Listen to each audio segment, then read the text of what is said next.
Voilà, gloire au Seigneur. Je vous dis bonjour à tous.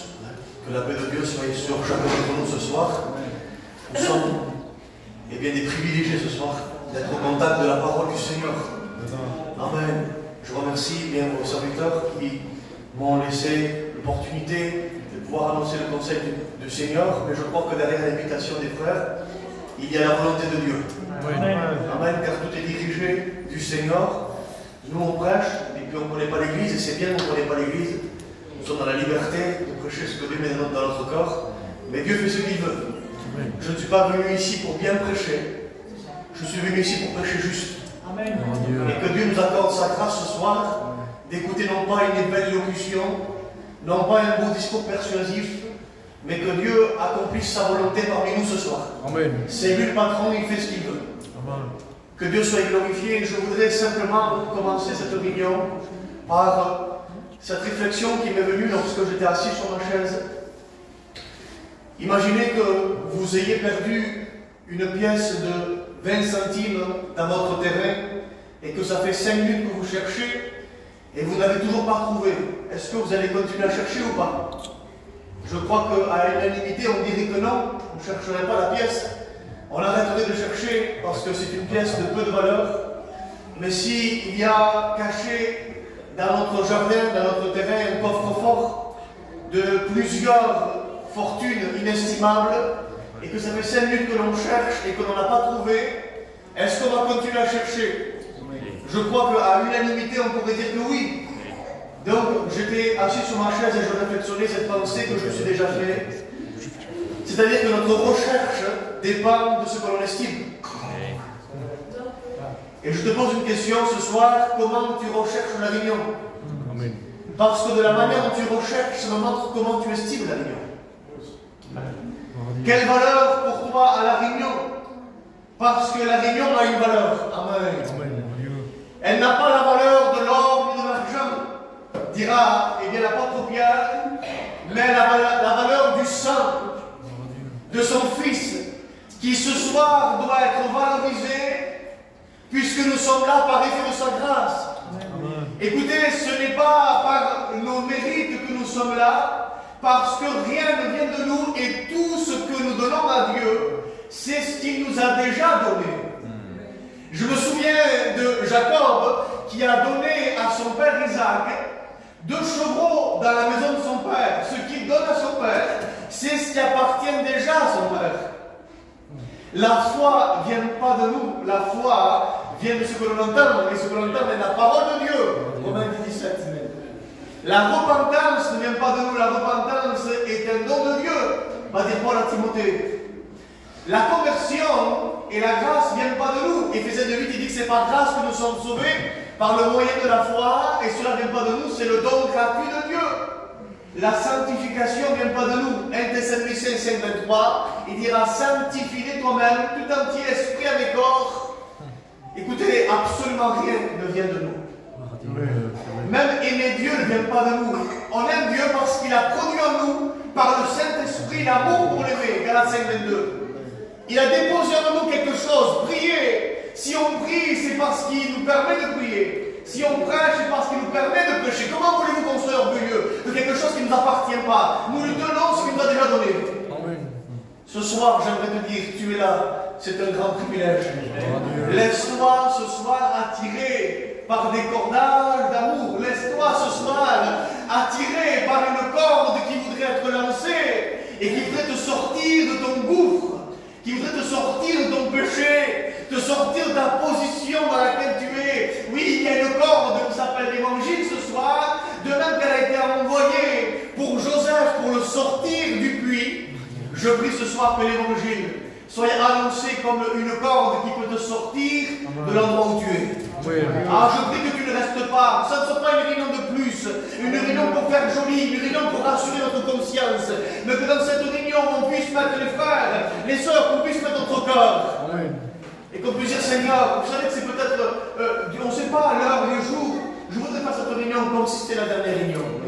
Réaliser que chaque réunion que nous passons, il y aura une dernière réunion, il y aura une dernière prédication, il y aura une dernière cantique, il y aura une dernière prière. Un jour, à la voix de l'archange, 2 Thessaloniciens, chapitre 4, verset 16. Amen. Au son la trompette de Dieu, il viendra nous chercher. Mais il y a beaucoup de personnes qui ne sont pas encore prêtes. Amos 4, 12, il dit prépare-toi, sois prêt à la rencontre avec ton Dieu. Et beaucoup ne le sont pas. Peut-être même se croyant être prêts et pourtant ne le sont pas vraiment. Parce que ce n'est pas le fait de se rassurer qui nous sauve, c'est de savoir si notre vie est en conformité avec les Écritures.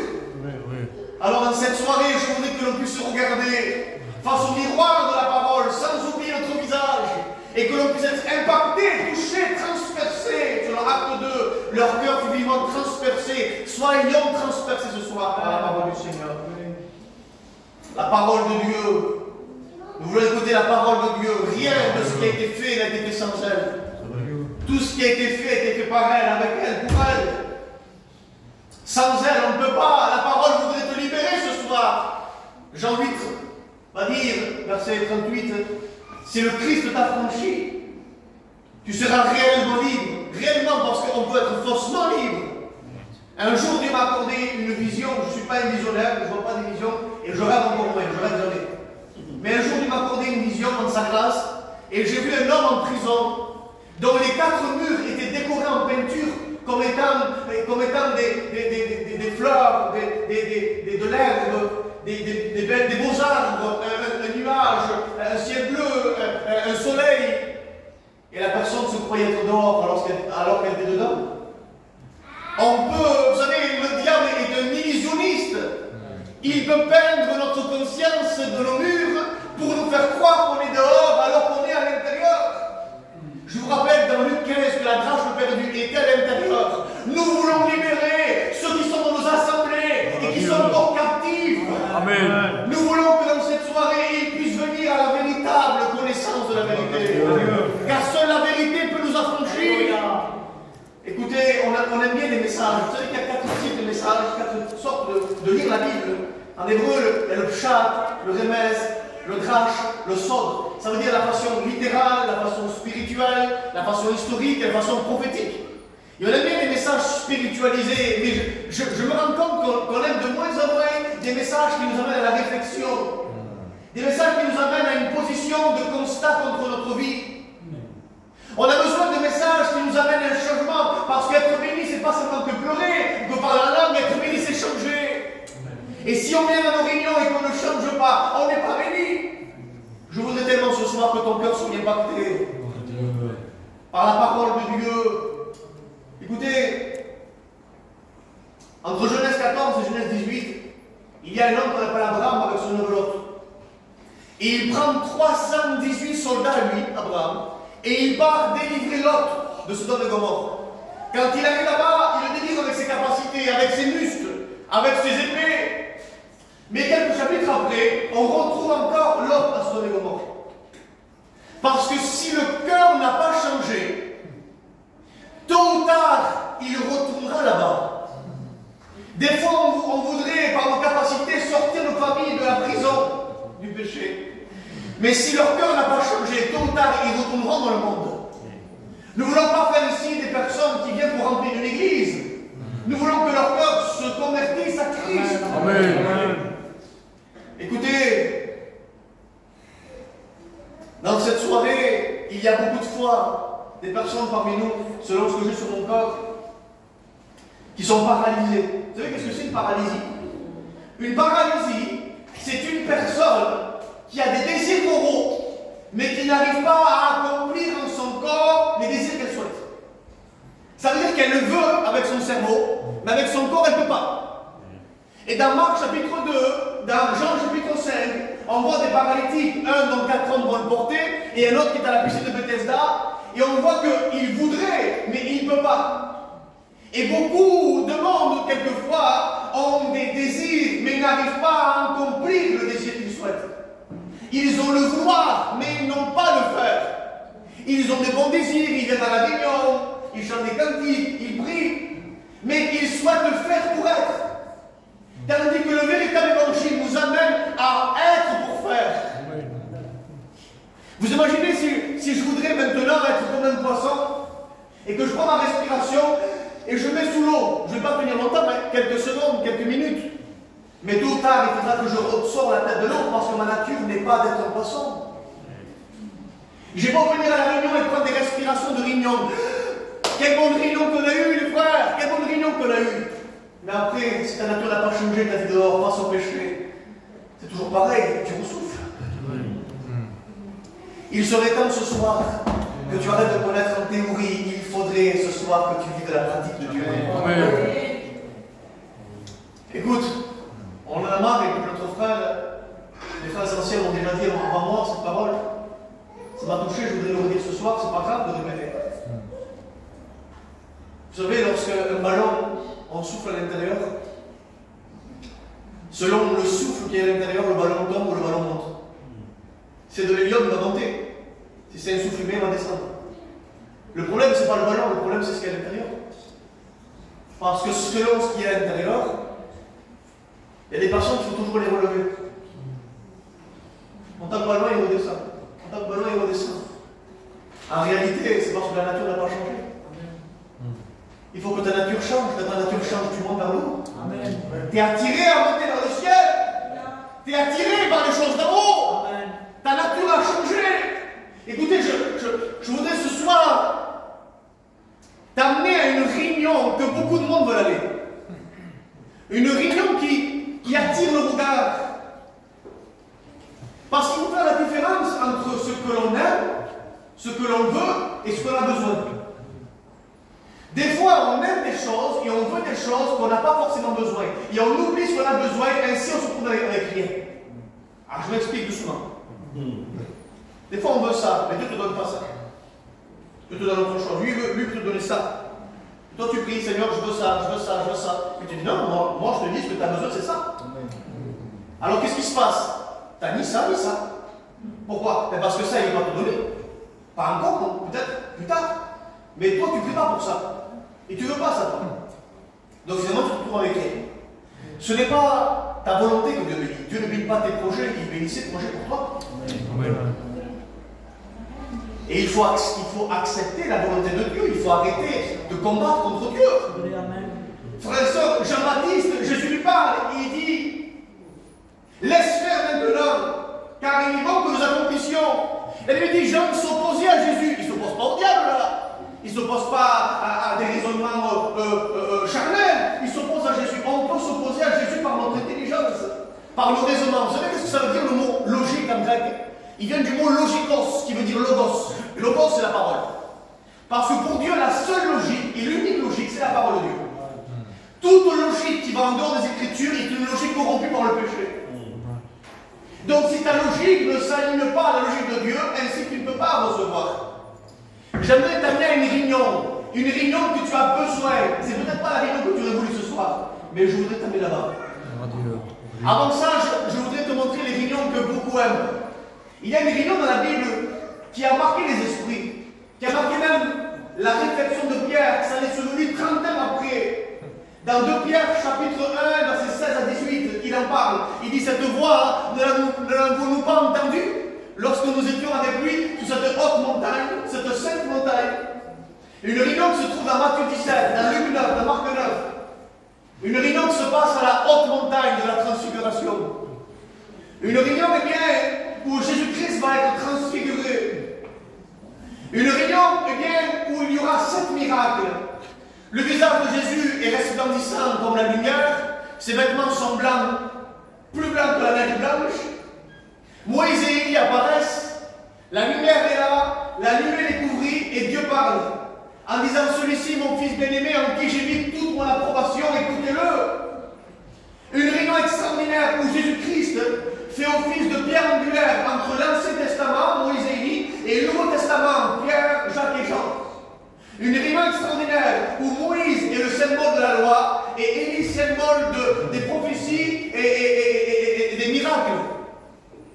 Ils disparaissent pour laisser place à Jésus comme en disant: toi, tu es l'accomplissement de tout ça. Une réunion extraordinaire où Moïse est le symbole de la mort de Jésus parce que Moïse a été enseveli par Dieu, et Élie symbole de la résurrection de Jésus parce que Élie a été enlevé par Dieu. Une réunion extraordinaire où on retrouve un Pierre qui dit: il est bon qu'on soit là. Une bonne réunion, écoutez, même cette réunion, aussi bonne soit-elle, elle n'a même pas converti le cœur de Pierre. Pourquoi tu dis ça? On se retrouve dans Luc 9, dans Luc 22, 32. Jésus parle à Pierre. Pierre, Satan t'a réclamé comme un froment. Mais moi j'ai pris pour toi afin que ta foi ne défaille point. Pierre, lorsque tu seras converti, affermis tes frères. Luc 9, la montagne transfiguration, passé à peu près 1 an et demi avant ça, n'a pas converti Pierre. Mais alors Samuel, où est-ce qu'on va aller? Dans quelle réunion il faut aller pour recevoir ce qu'on a besoin? Parce qu'aujourd'hui on cherche des hautes réunions, des réunions de renommée. On amène des inconvertis quand c'est tel prédicateur qui prêche. Quand c'est le petit candidat, on ne dit pas à la famille aux inconvertis, venez à la réunion. Mais comment ça alors? On attend qu'il y ait de grands chanteurs pour dire à les inconvertis autour de nous, venez comme ils chantent bien là. On attend des grandes réunions et il peut se convertir là par n'importe quel prédicateur. Amène-le sur la parole du converti. Amen. Aujourd'hui, on attend des hautes réunions, des lumières resplendissantes. J'aimerais t'amener les réunions pour ce soir. C'est pas une haute montagne, celle-ci c'est une petite montagne. La Bible dit que Jésus-Christ, à la transfiguration, son visage est resplendissant comme le soleil, comme la lumière. Ici, dans cette réunion que je t'appelle là, son visage, selon Ésaïe 50, verset 6, c'est comme un caillou.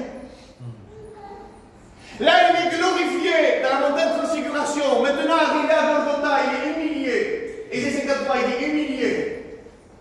À la transfiguration, Moïse et Élie apparaissent. À Golgotha, 2 brigands alentour. À la transfiguration, on retrouve la lumière resplendissante qui est là. À Golgotha, les ténèbres sont ici. À la transfiguration, on retrouve un Pierre qui dit il est bon qu'on soit là. À Golgotha, on retrouve un Pierre qui l'a renié déjà depuis 3 fois.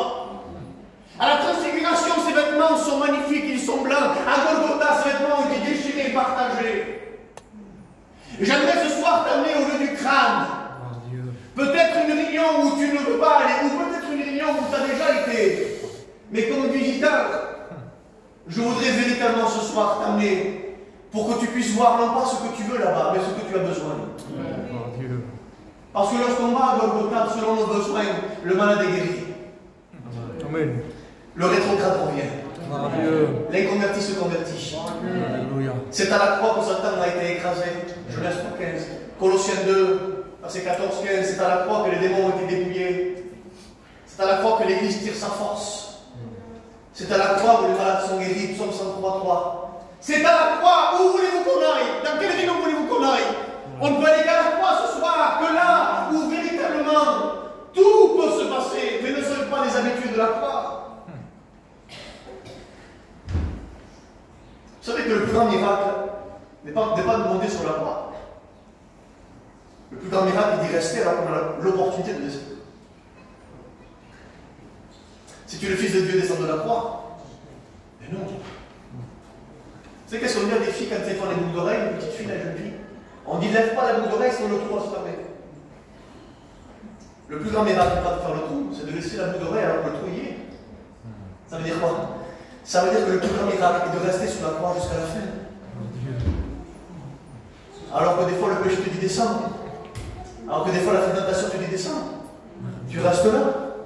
Luc 9:23, il dit si quelqu'un veut me suivre qui renonce à lui-même, ce charme s'approche chaque jour. On est devenus des habitués de la croix. Écoutez, c'est pas normal si aujourd'hui on parle du sacrifice, du sang, des souffrances de Christ et qu'on reste insensible. On devrait pleurer pour nos premiers jours. Quelle insensibilité a touché nos corps dans nos réunions aujourd'hui pour ne plus être impacté par le message de la croix. On cherche des nouveaux messages plus spectaculaires. Il n'y a pas d'autre message que celui-là. Amen.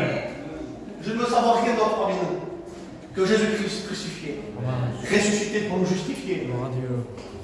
Écoutez, on est là et puis la différence entre ce que l'on veut et ce que l'on a besoin. 2 Samuel chapitre 5 verset 8 les frères. La Bible dit que l'aveugle et le boiteux ne pourront pas rentrer dans le temple. Vous êtes avec moi? Un aveugle et un boiteux, c'est des personnes qui sont paralysées. Ça veut dire qu'ils voudraient, mais ils ne peuvent pas. Alors, la Bible dit que l'aveugle et le boiteux ne peuvent pas rentrer dans le temple. Pourquoi? Parce que selon Lévitique 21, Deutéronome 15, Lévitique 22, tout ce qui avait un défaut corporel ne pouvait pas être offert à l'Éternel. Un sacrificateur qui avait un défaut corporel ne pouvait pas faire office de fonction. Alors ce qui se passe, c'est qu'un aveugle et boiteux, comme selon la tradition hébraïque, ils ne peuvent pas, eh bien, travailler, parce qu'ils sont aveugles et boiteux. Alors s'ils ne peuvent pas travailler, ils ne peuvent pas avoir de femme. S'ils ne peuvent pas avoir de femme, ils ne peuvent pas avoir d'enfants. S'ils ne peuvent pas avoir d'enfants et de femmes, ils ne pourront pas avoir de maison. Et s'ils ne peuvent pas avoir de maison, la prochaine fonction de ce qu'ils vont faire, c'est de faire la manche. Ils vont finir par faire le monde. Ainsi, on retrouve dans Marc chapitre 10, un Bartimée aveugle au bord du chemin. Et dans Actes chapitre 2, on retrouve un paralytique qui est au bord du temple de la Belle et qui fait aussi le monde. Donc l'un aveugle qui fait le monde, l'autre boiteux qui fait le monde. Pourquoi je dis ça? Parce que l'homme et la femme pécheurs et pécheresses sont aveugles et boiteux de naissance. 2 Corinthiens chapitre 4 et verset 4, il va dire que le Dieu de ce siècle a aveuglé l'intelligence des hommes afin qu'ils ne voient pas briller la splendeur de l'évangile. Proverbe 28, 18. Il parle et il dit que celui qui marche dans le sentier de la justice, il marche sur un bon chantier, mais celui qui suit deux chemins finira par boiter. Donc, nous sommes naturellement aveugles et boiteux de par le péché, par l'homme adamique, l'homme naturel. Et comme nous sommes aveugles et boiteux, eh bien, qu'est-ce qui se passe? On ne peut pas travailler pour le Seigneur. Comme on ne peut pas travailler pour le Seigneur, on ne peut pas se parler avec lui non plus. On ne peut pas avoir la maison qui est le ciel. On ne peut pas rentrer dans le temple. On ne peut pas avoir d'enfants spirituels. On ne peut pas enfanter des âmes. On est bloqué alors. Qu'est-ce qu'on va faire? On va faire le monde spirituel. Et on va dire au monde, monde, donne-moi une pièce d'argent. Une pièce qui va améliorer ma vie actuelle, mais qui ne changera pas ma vie. Combien de fois, étant dans le monde, on a dit monde, donne-moi une pièce d'alcool, donne-moi une pièce de drogue, donne-moi une pièce de mode, pour améliorer ma vie, car ma vie n'est pas encore bien. Je sens que je suis aveugle et boiteux, j'arrive pas. Je veux, mais je n'y arrive pas. Je voudrais changer, être une meilleure personne, mais je n'y arrive pas. Alors qu'est-ce que je fais? Je fais le monde. Donne-moi une pièce de mode. Donne-moi une pièce que j'ai besoin pour améliorer mon système de vie. Pour que j'aille un petit peu mieux. Donne-moi une pièce. Mais malgré que tu as la pièce, tu es toujours aveugle et boiteux. Parce que ce que tu as besoin, ce n'est pas de la pièce. Ce que tu as besoin, c'est de voir et de marcher. Parce que si tu vois et tu marches, tu peux travailler. Si tu travailles, tu peux avoir une femme. Si tu peux avoir une femme, tu peux avoir des enfants. Tu peux avoir une maison. En ayant la vue et en marchant, tu résous tous les problèmes que tu n'as pas eu. Quand Dieu veut te donner ce que tu as besoin, c'est parce que dans ce que tu as besoin, il y a aussi ce que tu veux.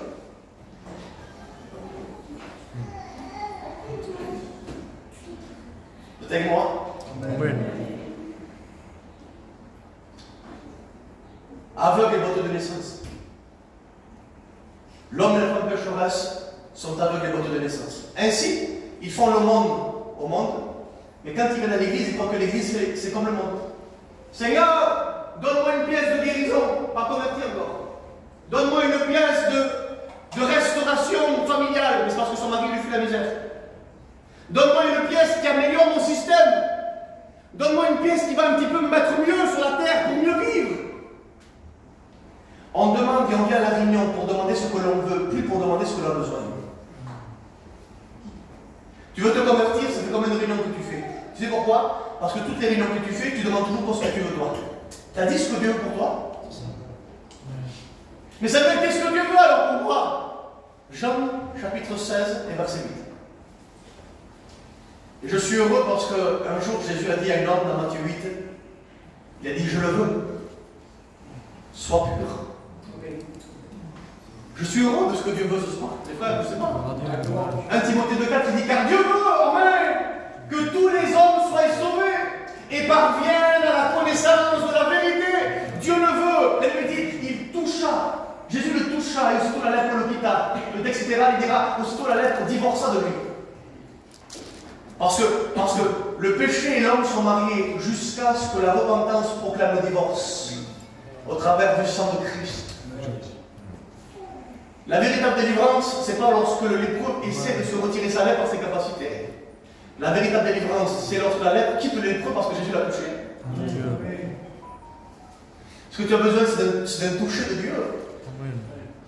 Ce que tu as besoin, c'est que Dieu puisse te toucher ce soir. Écoutez, Qu'est-ce que tu as besoin? Jean chapitre 16 et verset 8. Que le Saint-Esprit te convainc. On peut dire Amen. De péché, de justice et de jugement. Samuel, mais je l'ai entendu ça, je sais que c'est prêché ici. Pas de problème. Mais il faut le réécouter encore. Puisque malgré le fait que c'est prêché, tu ne l'as pas encore assimilé. La vache, elle a deux estomacs, elle digère deux fois. Il serait bon ce soir que tu redigères encore ce que tu as déjà entendu. Que ça rentre plus profond de l'intérieur. Parce que pour que l'extérieur change, il faut que l'intérieur change. Que tu sois convaincu de péché. Le péché, c'est mauvais. Le péché, c'est mal. On a résumé souvent de fois au péché que le péché, c'est ce qui est mal. Et c'est vrai, j'en ai fait une liste, je voudrais vous la lire. Je peux? Je voudrais vous lire une liste de ce que c'est le péché. Parce que si je posais la question, frère, qu'est-ce que c'est le péché pour toi? Certains me diront pour moi, mensonge, désobéissance, le vol, l'hypocrisie, tout ça, tout ce qui est mal. Alors j'en ai fait une liste. La fierté, la jalousie, ne pas croire en Dieu, ne pas supporter les autres, la paresse, vouloir le meilleur que pour nous, avoir des mauvais regards, aimer le monde, avoir des mauvaises pensées, vouloir tout savoir et tout connaître, la concurrence, être de mauvaise humeur, penser qu'à la nourriture et le culte du corps, manquer de douceur, être trop faible, trop gentil, trop timide, trop se montrer, être trop sévère, profiter des autres, exagérer, critiquer, ne jamais voir la qualité des autres, refuser d'obéir, ne pas aimer suffisamment sa femme ou son mari, ne pas être soumis à son mari, s'inquiéter tout le temps, ne pas consacrer du temps à Dieu, refuser de se repentir, ne pas pardonner, être négligent, avoir peur. Ça fait 2 listes là quand même. Ça donne un poids et un fardeau sur les épaules. Mais je vous pose une question maintenant. Je voudrais vous parler d'une forme de péché qu'on ne parle pas très souvent. Avec moi, Jacques chapitre 4 verset 17. Il dit, si quelqu'un sait faire le bien et qu'il ne le fait pas, il commet un péché. Maintenant, je pose la question à l'église. Avec moi, on va être ensemble, on est ensemble. Si je ne fais pas le mal, est-ce que ça veut dire forcément que je fais le bien? Je recommence. Si je ne te fais pas du mal, est-ce que ça veut dire forcément que je te fais du bien? Si je ne fais pas le mal, est-ce que forcément ça veut dire que je fais le bien? La réponse est non. Je peux ne pas faire le mal et ne pas faire le bien non plus. C'est quoi faire le bien, Samuel? C'est mettre en application les commandements de Dieu. C'est mettre les Écritures en application dans notre vie. Vous trouvez ça dans l'évangile de Jean. C'est ça faire le bien. Mais la question c'est la suivante. Est-ce qu'une personne qui n'est pas régénérée, qui n'est pas née de Dieu, peut-elle diminuer à faire le mal? On a vu des religions qui s'efforcent. Certains fumaient, ils ne fument plus. Certains buvaient, ils ne boivent plus. Et ramassent les papiers par terre. Ils essaient de ne pas faire le mal. Mais est-ce qu'ils font le bien? Est-ce qu'ils font ce qui est écrit? Est-ce qu'une personne qui n'est pas née de Dieu fait-elle et peut-elle faire ce qui est bien? La Bible répond. Vous voulez écouter la réponse ou pas? Romains chapitre 7. On le lit ensemble? Allez. Romains chapitre 7, verset 19. Car je ne fais pas le bien que je veux faire. Lorsque je veux faire le bien, le mal s'attache à moi. En réalité, ce n'est plus moi qui agis ainsi, mais le péché qui habite en moi. En effet, je sais que le bien n'habite pas en moi. En effet, je sais que le bien n'habite pas en moi. C'est-à-dire dans ma propre nature, j'ai la volonté de faire le bien, mais je ne parviens pas à l'accomplir. C'est clair ou pas? La réponse, c'est formellement non. Une personne qui n'est pas née de Dieu ne peut pas faire le bien. Et Jacques chapitre 2 verset 10, la Bible dit que celui qui a péché contre un seul commandement s'est rendu coupable contre tous les commandements. Ça veut dire que même si tu arrêtais de faire le mal, que tu ferais plus du mal possible, et c'est impossible aussi, mais que tu ne ferais pas le bien parce que tu n'as pas la nature pour faire le bien, c'est comme si tu avais commis tout le mal. Je redis ou pas? Je redis non. Si tu ne fais plus de mal, mais que par ta nature pécheresse, tu ne peux pas faire le bien. Et ne pas faire le bien, c'est un péché. Donc si tu ne fais pas le bien, tu commets un péché. Mais commettre un péché, c'est se rendre coupable de tous les commandements. Donc la loi renferme bien l'homme totalement dans le péché. Romains 3,23 a raison. Car tous sont pécheurs et privés de la gloire de Dieu. Romains 3,10 le dit aussi. Romains 6,23, car le salaire du péché, c'est la mort. C'est vrai. Psaume 51,5 qui dit, nous avons été conçus dans le péché. Tu n'y arriveras pas par tes capacités. Je voudrais te décourager ce soir. Sur la possibilité de croire que tu vas y arriver. Tu n'y arriveras pas. Si tu agis par tes propres forces, il faut un miracle. Amen. Il faut un changement radical. Il faut que ta vie puisse changer complètement au travers d'un contact avec le Christ. Combien d'efforts as-tu fourni pour essayer de t'améliorer par une petite piécette? Mais Dieu ne veut pas cette piécette. Dieu veut te donner la vue ce soir. J'attends un peu de temps, les frères. Quelques minutes. Convaincu de péché, c'est quoi? C'est comprendre que l'on est pécheur. Je voudrais mettre un poids dans ça. Par la parole de Dieu. Jean 5,40, il dit que nul ne veut venir à moi pour avoir la vie. Jean 3, verset 19 à 20, il dit car la lumière est venue parmi les ténèbres, mais les hommes ont préféré les ténèbres à la lumière par rapport à sa manière de vivre. Jean 1 va dire que la lumière, lui dans les ténèbres, les ténèbres ne l'ont pas reçu, ne l'ont pas accueilli. Jean 6, 44, il dit que nul ne peut venir à moi si le Père ne l'attire. Jean 15, 5, il dit car sans moi, vous ne pouvez absolument rien faire. Éphésiens 5, 8, il dit nous ne sommes pas dans les ténèbres, mais nous sommes ténèbres. Éphésiens 4, 18, il dit que nous avons l'intelligence obscurcie et nous sommes contraires à la vie de Dieu. Éphésiens 2, il dit que nous avons été conçus par nature, notre propre nature pécheresse. Et nous étions méchants, colériques. Nous étions morts par nos offenses. Je voudrais poser une question ce soir. Dans la Bible, dans le Nouveau Testament, il y a 3 résurrections. La résurrection de Lazare, le fils de la veuve de Naïm, et la fille de Jaïrus. Lazare est mort depuis 4 jours. La fille de Jaïrus vient de mourir. Et le fils de la veuve de Naïm est mort depuis 1 jour. Parmi ces 3 personnes, lequel est le plus mort? Ils sont tous morts. Que ça passe 1 jour, 3 jours, 10 jours, 15 jours, c'est pareil. Le salaire du péché, c'est la mort. Que tu sois mort parce que tu n'as pas fait le bien ou parce que tu as fait le mal, c'est pareil. La mort y est quand même. Genèse chapitre 6, verset 5. Vous êtes avec moi? Je peux continuer encore un peu. Il faut aimer écouter ça. La Bible dit dans Genèse 6, 5 que toutes les pensées de leur cœur se tournaient constamment et uniquement vers le mal. Mais c'est quoi le mal qu'ils faisaient? La Bible répond dans Matthieu. Il dit qu'ils mariaient leurs enfants, ils se mariaient, ils mangeaient, ils buvaient. Mais c'est quoi le mal? Mais c'est justement parce qu'ils ne font pas le bien. Mais qu'est-ce qu'ils font de plus normal? Ils mangent, ils boivent, ils se marient, ils marient leurs enfants. Et la Bible dit que toutes les pensées de leur cœur se tournaient constamment et uniquement vers le mal. Mais qu'est-ce qu'ils faisaient de mal alors? Ben, on pourrait dire rien, ils ne faisaient pas le bien. Parce que le mal, c'est aussi ne pas faire le bien.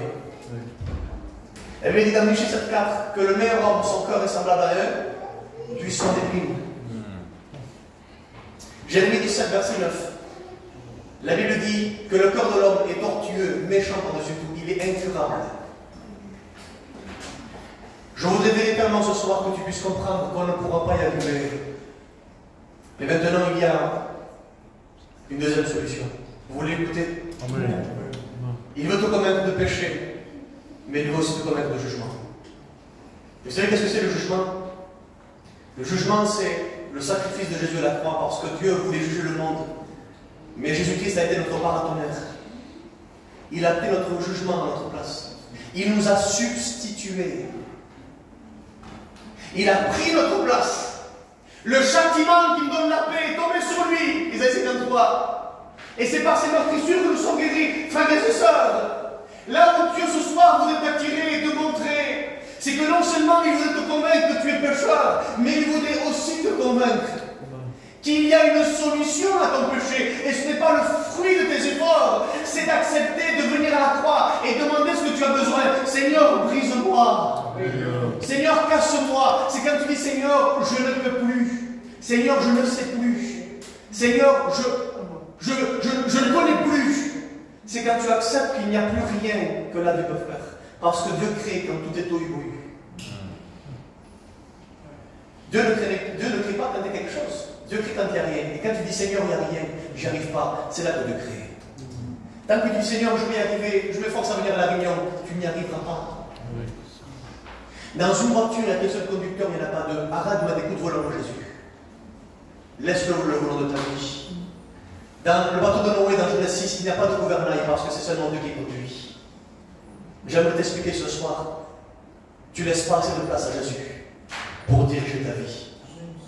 Tu prends trop de place par tes raisonnements, trop de place par ta manière d'agir.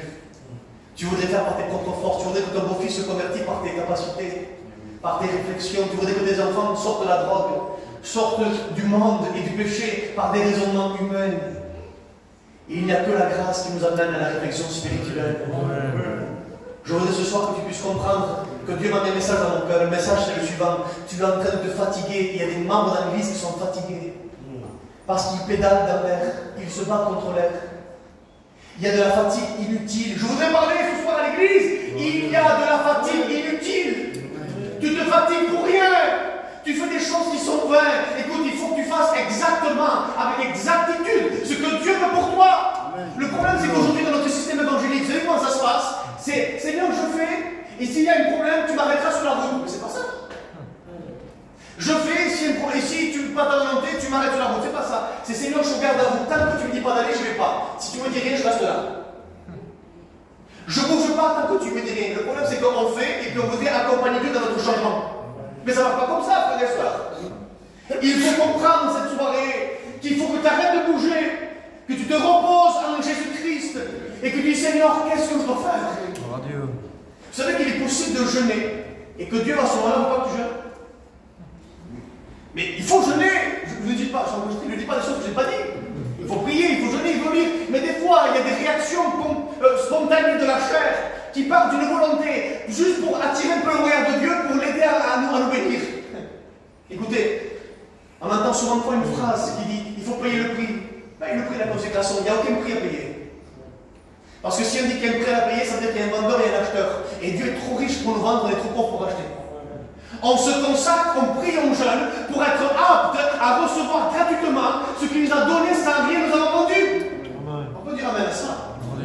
Il faut comprendre que tout est régi par le plan de Dieu. Autant marqué, Christ est venu pour les impies. Autant marqué, l'Antichrist viendra. 2 Thessaloniciens chapitre 2 verset 8. Il viendra autant marqué, autant marqué. Donc tout est régi par un temps marqué. Ne te fatigue pas à vouloir faire. Concentre-toi dans une spiritualité à être à ses pieds. Lorsqu'on a ses pieds, il sait faire. Vous savez que David n'est pas parti tuer Goliath. Il n'est pas parti par lui-même, c'est le père d'Isaïe qui l'a envoyé. Ne pars pas tant qu'Isaïe ne t'a pas envoyé. Amen, j'arrive à la fin. J'arrive à la fin. Vous êtes d'accord avec moi?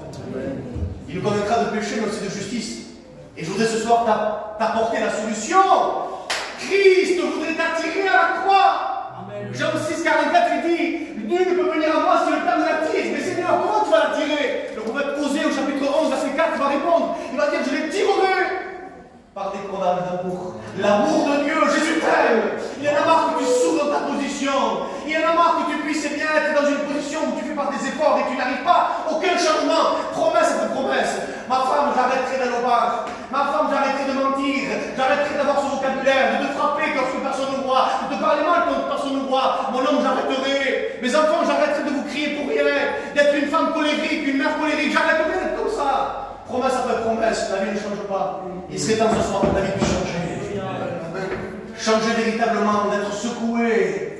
Et pour ça, laisse-toi attirer parce que Christ t'aime. Il voudrait t'attirer à la croix. Il voudrait te montrer la solution ce soir. Que ce n'est pas régi par ton accompli à toi, mais par Jean 19:30. Car tout a été accompli.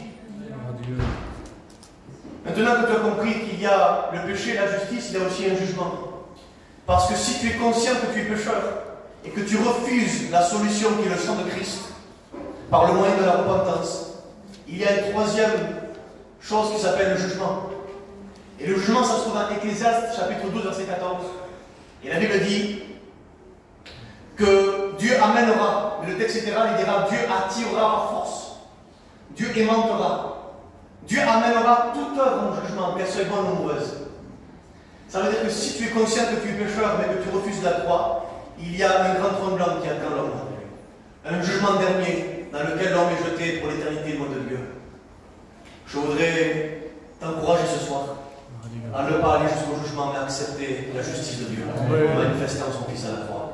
Voulez-vous qu'on ferme nos yeux et qu'on prie le Seigneur? Laisse-toi attirer ce soir par ce qui est doux, par ce qui est humble. Laisse-toi attirer ce soir par une réunion où il y a un prédicateur chaud qui parle vite. Mais peu importe celui qui prêche, le principal c'est que la parole de Dieu soit annoncée. Laisse-toi attirer ce soir à être la femme que Dieu veut que tu sois, à être l'homme que Dieu veut que tu sois. Il voit tes échecs, il voit que tu agis par tes forces. Il y a beaucoup d'œuvres charnelles, mais Dieu veut t'amener à la compréhension spirituelle. Je prie que tu changes de position, que tu arrêtes de fatiguer, de te battre contre l'être, mais fais des choses qui sont dans la volonté de Dieu pour que ça puisse marcher. Voilà, on prie le Seigneur avec votre pasteur Abraham et que Dieu vous bénisse.